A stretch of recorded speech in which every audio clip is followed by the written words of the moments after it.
Question number 19 कह रहा है कि a uniform rope of length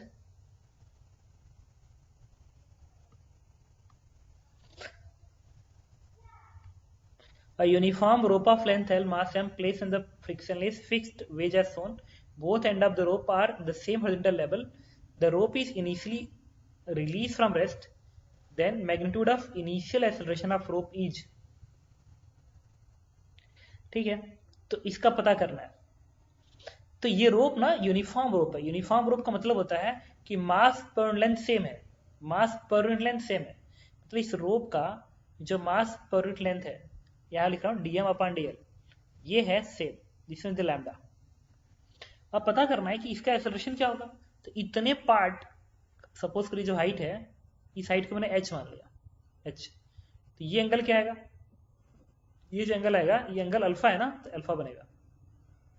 तो इस इतने पार्ट का लेंथ कितना बनेगा, इतने पार्ट का जो लेंथ बनेगा ये h है, ये हाइपोटेनस है, तो बनेगा h कोसेक अल्फा, बनेगा h कोसेक अल्फा।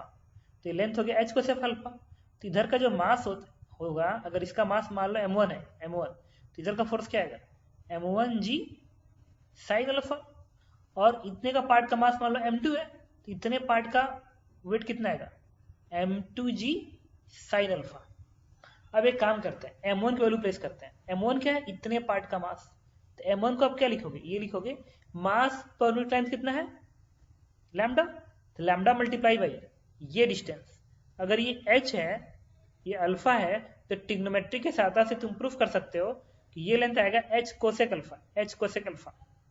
तो मास क्या होगा, लेंथ कितना है, मास पर लेंथ में लेंथ मल्टीप्लाई करेंगे, लेंथ कितना है h कोसेक अल्फा, तो h कोसेक अल्फा, इतना बन गया मास इसका।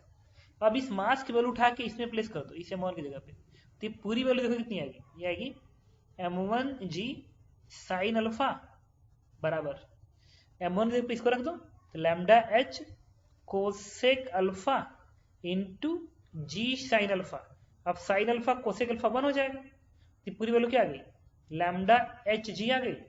सिमिलरली जब तुम इस फोर्स को पता करोगे ना, इस फोर्स को, तो तुम m2 की जगह पे क्या लिखोगे, m2 की जगह पे जैसे ये लिखो lambda H cosec alpha. Height तो सेम है दोनों का, दोनों का हाइट देखो सेम है, तो ये एंगल बीटा होगा, बीटा होगा, तो क्या बनेगा एच कोसेक बीटा। तो H cosec lambda into H cosec beta, lambda into H cosec beta बनेगा। फिर m2g साइन अल्फा निकालो, m2g साइन अल्फा, फिर m2 को प्लेस कर दो, फिर साइन अल्फा, साइन बीटा है ना, ये साइन बीटा का रखना, एंगल बीटा है ना, तो साइन बीटा। तो जब ये रखोगे तो कोसेक बीटा साइन बीटा 1 हो जाएगा। अब पूरी वैल्यू लैम्डा एच जी में कन्वर्ट हो जाएगा। तो तुम देख सकते हो कि ये फोर्स भी लैम्डा एच भी है और ये फोर्स भी लैम्डा एच भी है। इसका मतलब इस डायरेक्शन का फोर्स और इस डायरेक्शन का फोर्स इक्वल है। अगर फोर्स इक्वल हो गया तो इस पूरे सिस्टम का एक्सेलरेशन क्या आएगा, 0। तो आंसर इज 0। डाउट है तो बता।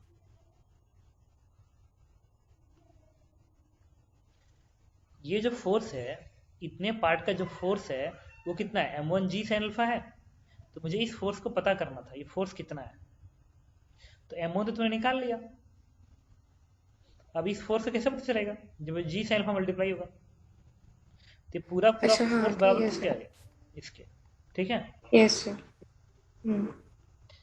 नेक्स्ट तो बताना 25,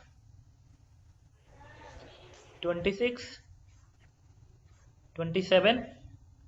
देखो क्वेश्चन नंबर 29 देखो, इसमें कह रहा है कि a block A has the velocity 0.6 metre per second to the right, determine the velocity of block B. ठीक है, तो क्या करो इसमें, देखो इसमें कह रहा है कि a block A has the velocity 0.6 metre per second to the right, determine the velocity of block B. Block B की वेलोसिटी पता करनी है। तो मैंने क्या किया, मान लो इसकी वेलोसिटी कितनी है, v के बराबर है, और इसकी जो वेलोसिटी है, इसकी जो वेलोसिटी है ये सपोज करो 0.6 metre per second to the right है। तो टेंशन अप्रोच का हेल्प ले लो। मान लो यहाँ का टेंशन t है, तो ये t ऐसे यहाँ तक आएगा, t ऐसे t आएगा, फिर ये t, तो कितना बनेगा 2t, 2t नहीं 3t बनेगा। समझ सकते हो कैसे? ये t है तो यहाँ तक t आएगा, फिर ये t, तो इस पुली पे नेट फोर्स 0 होना चाहिए, तो ये t तो टोटल 3t इस पे आएगा। अब टेंशन अप्रोच हेल्प लो, बनेगा 3t into tension velocity same direction में 0.6। यहाँ पे टेंशन वेलोसिटी अपोजिट है, minus T into B equal to 0। इसे से टी से टी कटेगा और बी की वैल्यू क्या आ जाएगी 1.8 मीटर पर सेकेंड, और पॉजिटिव आ रहा है, इसका मतलब डाउनवर्ड होगा। आपने डायरेक्शन सही माना है, तो आंसर हो जाएगा 1.8 metre per second in downward direction. This one is answer. बात समझ में आई? हेलो सर ये 3t माइनस टीवी 0 कैसे हो गया? कौन से उस पर लिख रहे हैं? इस ब्लॉक किस एफपीडी पे? Virtual work done method for constant ration tension into velocity का समेशन हर ब्लॉक पे मैंने लाके 0 कर दिया। नहीं कहते हम लोग sigma summation of tension to acceleration proof किए थे 0? नहीं याद आ रहा? जैसे टेंशन इनटू एक्सेलरेशन का मल्टीपल 0 किया था इन तरह क्वेश्चन में, वैसे ही टेंशन इनटू वेलोसिटी को 0 कर दिया। और ये वाला इसी से तो प्रूफ हो गया था। नहीं समझ आ रहा क्या? आ गया sir. Next doubt, question number 31 में कह रहा है, 31 में कि find the acceleration of C with respect to ground. A का एक्सेलरेशन स्मॉल ई दिया गया है, बी का एक्सेलरेशन स्मॉल बी दिया गया है, पूछ रहा सी का एक्सेलरेशन बताइए। तो देखो अपने मन से सी का एक्सेलरेशन मान लो, अपने मन से सी का एक्सेलरेशन मान लो कितना, नीचे को और a1 है। लेकिन ये जो ब्लॉक है ना सी की खासियत है, सी क्या कर रहा है, वो नीचे को तो आ ही रहा है, साथ में इस ब्लॉक के साथ अटैच है, तो आगे की ओर भी जा रहा होगा। और कितने से आगे की ओर जा रहा होगा, ए से। देखो किस तरीके से हो रहा है, इसमें हो ये रहा है कि ये जो वेज है ना, इस वेज पे जो ब्लॉक है, वो ब्लॉक नीचे को सरक रहा है और वेज भी आगे भाग रहा है ऐसे। तो इसके पास एक्सेलरेशन a1 नीचे पर है, और इस ब्लॉक के पास जो ये एक्सेलरेशन है इस वेज के बराबर है, और वेज का स्मॉल ए के बराबर है। इसका मतलब ये है कि इस ब्लॉक सी का जो एक्सेलरेशन होगा वो कुछ और नहीं, इस वेज की वजह से ए आएगा ही, और साथ में इसका a1 नीचे है, a1 भी रहेगा। तो इस ब्लॉक का नेट एक्सेलरेशन क्या लिखोगे, net acceleration of block C का वेक्टर सम लिखोगे A I cap minus a1 J cap. तो ए आई कैप रहेगा और जे a1 निकालना पड़ेगा। इसके लिए मैंने स्ट्रिंग कांस्टेंट यूज किया। मान लिया कि ये x1 के बराबर है, ये x2 के बराबर है, ये x3 है और ये x4 है, ये ऐसा दिया हुआ है। तो देखो, तो इसके लिए मैंने क्या किया,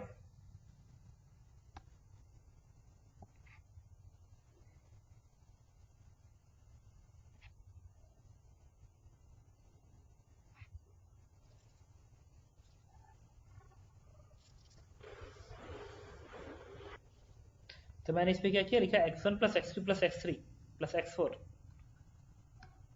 x1 plus x2 plus x3 plus x4 बराबर कॉन्स्टेंट। x1 के नीचे क्या लिखेंगे, ये ब्लॉक नीचे की ओर आ रहा है कितने से, a1 से, बट ये पुली तो नीचे की ओर नहीं रही है, तो 0 प्लस x2 के नीचे, x2 ये है, तो ये वाला ब्लॉक इधर जा रहा है तो पुली भी इधर जाएगी। ब्लॉक इधर कितने जा रहा है, स्मॉल ए से, तो पुली इधर जाएगी, स्मॉल ए से घटा रहा है तो माइनस ए।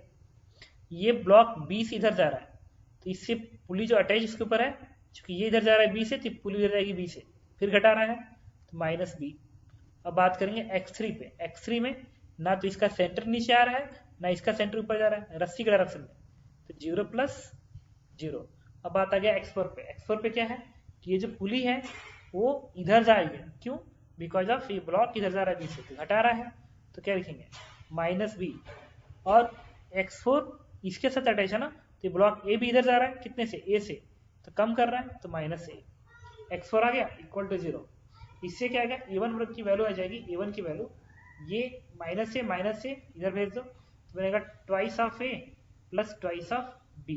तो आपको पूछे आंसर क्या आएगा इसका आंसर, तो देखो ए I cap minus a1 J cap था, तो A I cap minus a1 replace कर दिए 2a प्लस 2b जे कैप, तो बी पार्ट में आंसर मैच कर जाएगा। और कोई डाउट?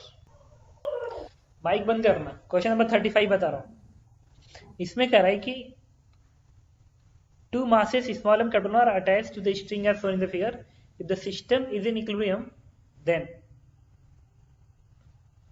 बताइए क्या कंडीशन होल्ड करेगा।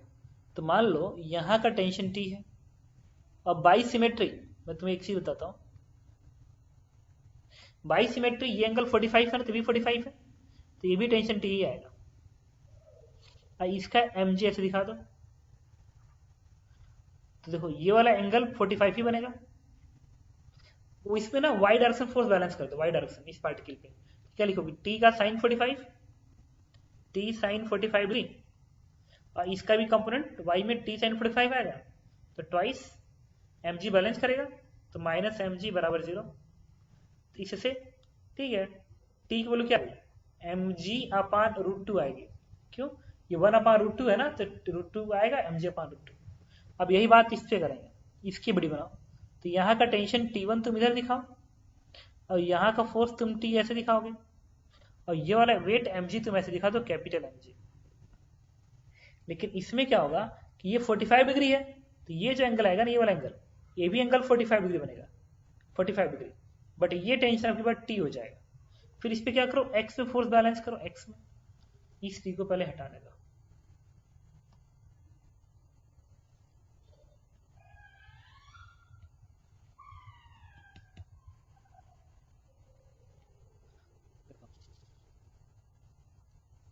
तो ये जो T है ना, इसका हॉरिजॉन्टल कंपोनेंट बैलेंस करो, तो इसका बनेगा T cos 45 डिग्री, इसके इधर T1 का एक कंपोनेंट बनेगा माइनस T1 cos थीटा, मतलब T1 cos थीटा के बराबर हो जाएगा। T1 cos theta is balance by T cos theta.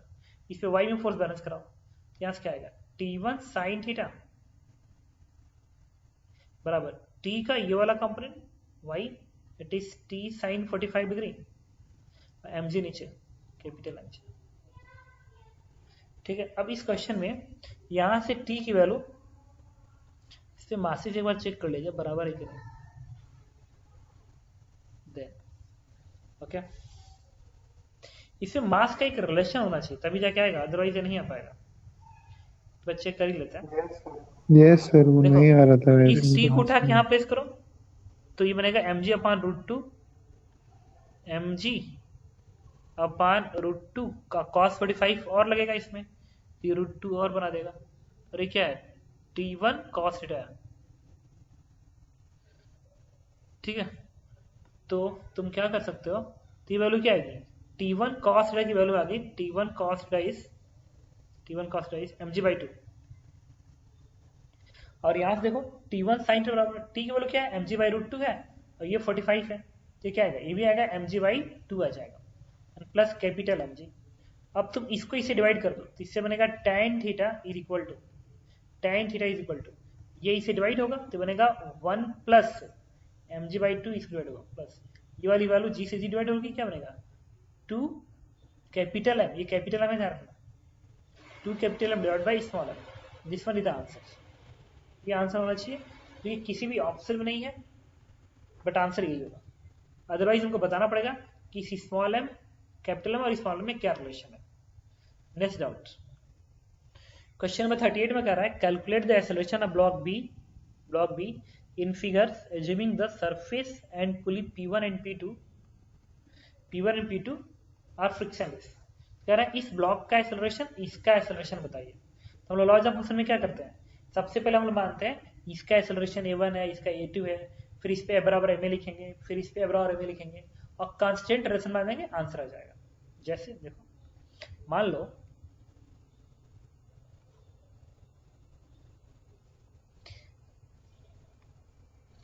इसका एक्सेलरेशन मैंने इधर मान लिया a1 के बराबर, और इसका भी इधर मान लिया a2 के बराबर।